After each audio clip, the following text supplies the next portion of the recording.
Bismillahirrahmanirrahim. Tarikatuna asahba. Khairu fi jamia. Our way is sahba with Shaykh, and blessing comes on the group. He said, keep them as long as it takes to milk a sheep, and I'll look after them. So we're trusting on that. We hope Allah subhanahu wa ta'ala will keep us connected. I saw something today I never saw before. They're putting so many old videos of Maulana Shaykh Nazim, along with the main YouTube stuff. It comes his videos back from the 90s and the mid 2000s. He was in Cyprus, Qaddasallahu Sirhul Ali, and he was speaking about Rabita. Rabita. Somebody in the mosque in Houston? No, Jafar. Looks like Jafar went to the mosque in Houston and became the background. He was speaking about Rabita.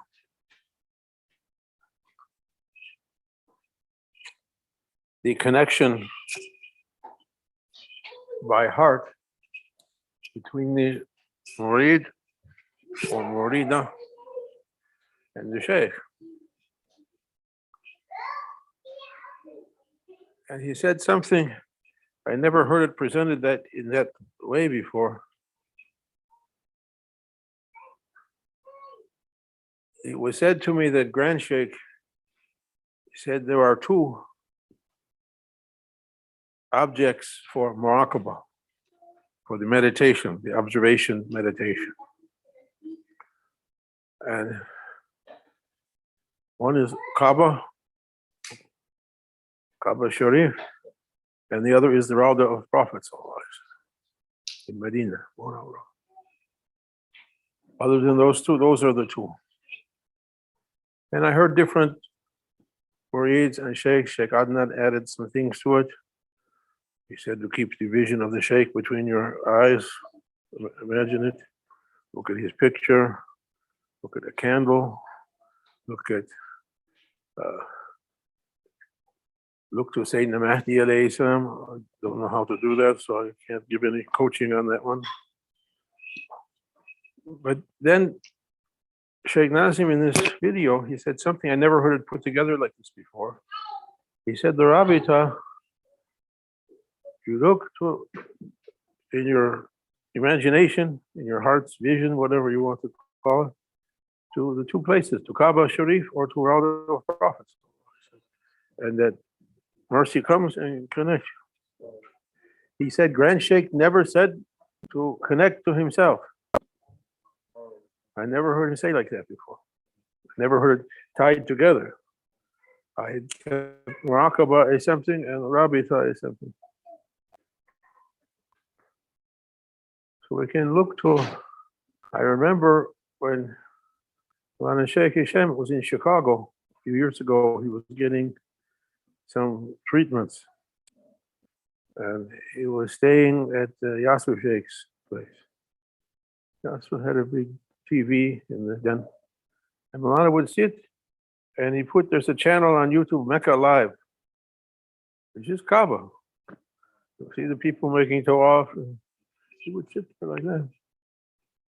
Say, yeah, Maulana, what program is that? 5 minutes, okay, but now I understand what he was doing. He was showing us. We're asking an exciting movie or something. He's saying, look at Kaaba. And I remembered that Sheikh Muhyiddin Ibn al-Arabi, in a little bit I was able to read, a little bit of his things have been translated. He wrote a lot. He said all his books came after he left his home in Andalus, Spain. He was born there, and he traveled through North Africa, and he stopped in Mecca, Mukarram. And while he was in Mecca, at Kaaba, he had a vision. He was contemplating the Kaaba, and he had a vision. He said all his books came out from that. The vision was short, and all his life he discussed on that. It was an open fountain that kept coming. He met someone, he said, of a strange appearance, making tawaf.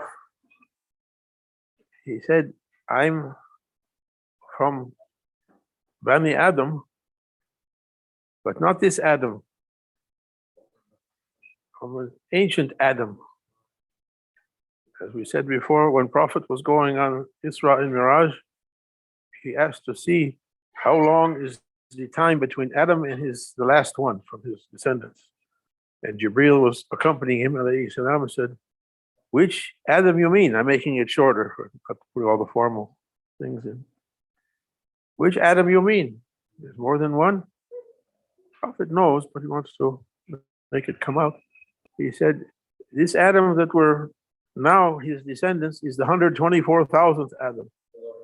There were 123,999 Adams before then, coming with their generations, going to their judgments, and a new one coming. And again, and again. And he met a Fatah, not Abdul Fatah, maybe it was Abdul Fatah. He met a Fatah, as Sayyidina Musa, we call him Musa li Fatahu. Fatahu. Sayyidina Musa had if you ever read the old stories, you ever read Don Quixote?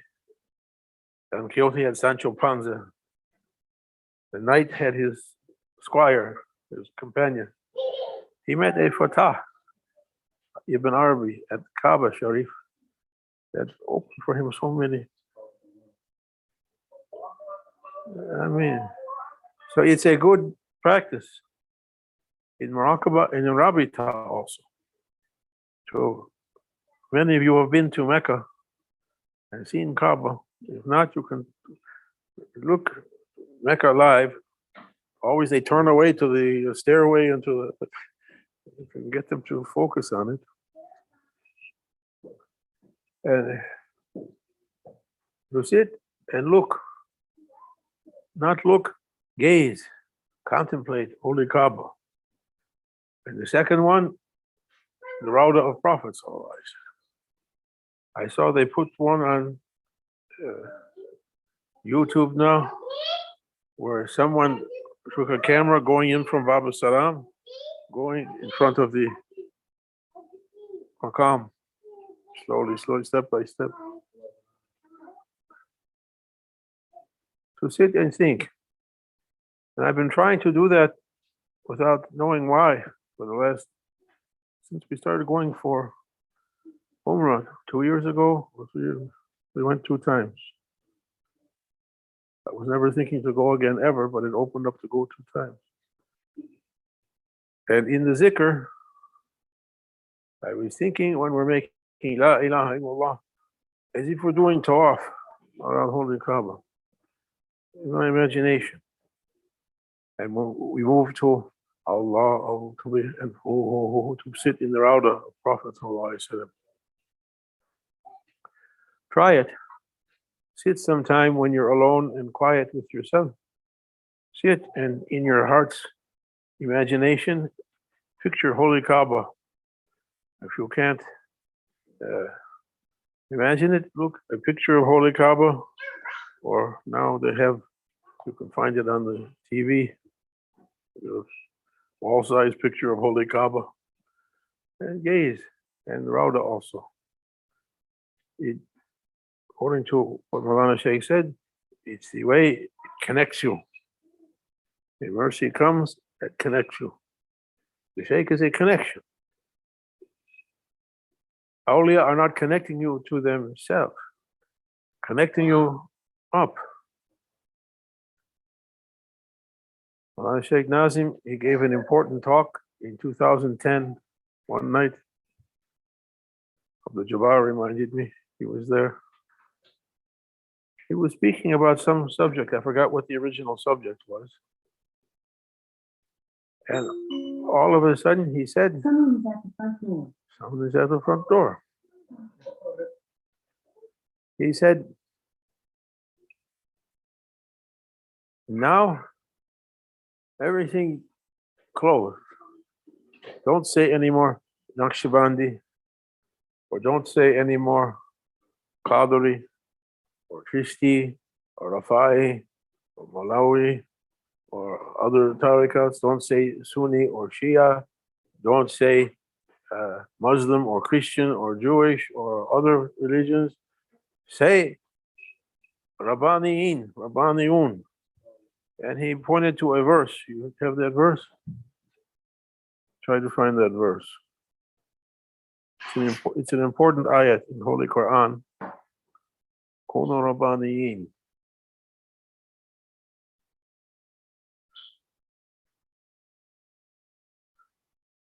That no prophet, including the seal of Prophet ﷺ especially, and no person given a holy book, or a person given hikmah, wisdom, a wise one, a sage, the holy one, ever called people to himself. But all of them said, Kunu Rabbaniyin, be Rabbaniyin. Connecting to up. The Shaykh is a way to connect you up. And Someone is at the front door. Allahumma salli ala Sayyidina Muhammad. To connect you to up.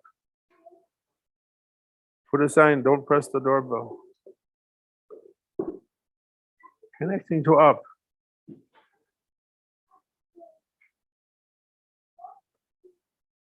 They asked to Sidi Shaykh Abdul Aziz al-Dabah. He was the Shaykh of a alim named Lamati, the light, flashes of light. That Lamati, he was a big alim, a learned person. And his Shaykh Abdul Aziz al-Dabah was a Ummi Shaykh, simple one.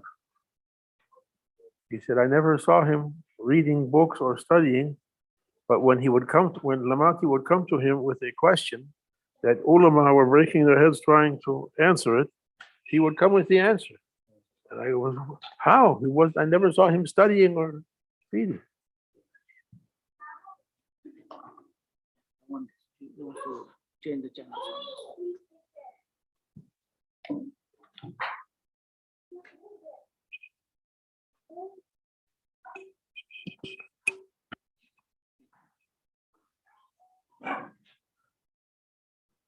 Speaking about the benefits of diesel vehicles over electric ones, isn't it? They say if a person even goes like this in the suhba, the speaker comes down 7 degrees. This speaker doesn't have 7 degrees to come down. Means we went into the basement. I went in, where were we? Somewhere in my travels, we went to a Target. Target, the store. It was in another city somewhere. It was normal. But we had to go downstairs and it was huge. And half of the store was underground. The things usually, so we went downstairs. We hope we will find a huge super Target downstairs.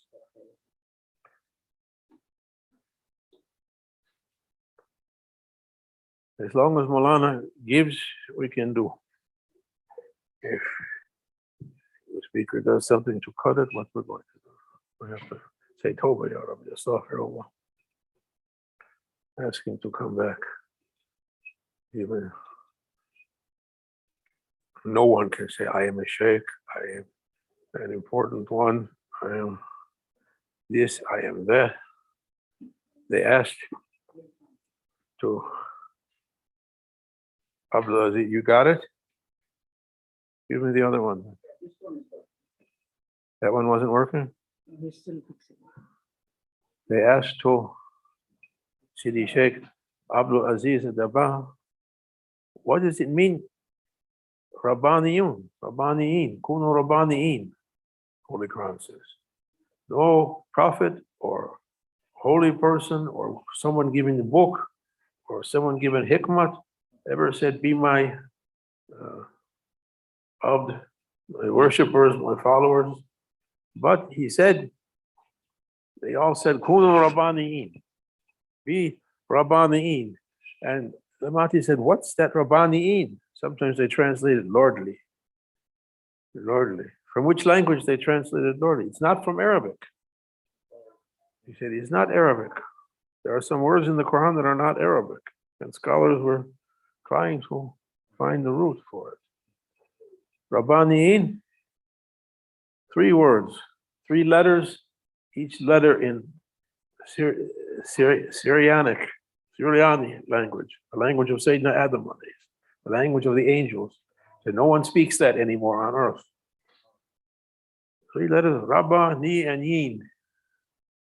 It means the one who takes, whose connection is all right with Allah, like Sayyidina Khidr alayhi salam. فوجد عبد من إبانا أتينه رحمة وجل من لدنا علما. We gave him from ourselves. We gave him from ourselves knowledge and light. And they were asking, Quran saying, be Rabbaniyin. Try to be someone who their heart is connected through heavens. Because the ilm al-haruf, as Shaykh Hashem used to remind us, the knowledge of books and letters is going to be limited. The understanding is going to be what you can understand from your mind. And the heavenly knowledge is beyond understanding. Understanding has to do with heavens and earth, what we experience. We know about the earth, the wide expanse of the earth, and the breadth of the heavens. What goes beyond heavens and earth, we can't imagine. It's beyond. It's beyond. We were looking at Islamic astrology, and they have charts showing earth and the elements, earth, air, ether, they used to say, and water. And then the level of the moon and the sun and the planets and the stars, and beyond that, the kursi, the arsh, what can't be imagined. What can't be imagined. What's arsh? Our arsh is Tawa. How does it go? Ar-Rahman al-Arsh istawa. Allah is sitting on the throne. That's one Mulana Shaykh sitting with an alim trying to explain Ar-Rahman al-Arsh istawa. He said, in Arabic, which throne can hold Allah subhanahu wa ta'ala? That alim wasn't able to understand what he said. Istawa al-Arsh. Okay, what it means by that? Which throne can hold Allah? It means it must be Allah and something else alongside Allah to hold Allah, to support Allah. Allah subhanahu wa ta'ala, no, nothing can support him. Prophet sallallahu alaihi wasallam, he was getting on his camel or his horse one time, and one of the Sahaba, I think it was Jafar or Jabbar, he put his hands like this for Prophet to put his holy foot in the hand and climb up onto the horse or the camel. And Prophet said to him, oh, Jabbar, if divine help is not coming, permission, not you or all your brothers or whole angels and jinn and human beings together couldn't lift my foot up onto this floor. It's something beyond mind. Our mind is limited. I can imagine one, okay, two, okay, three, okay, four, okay. Now it's getting to 273,000, huh?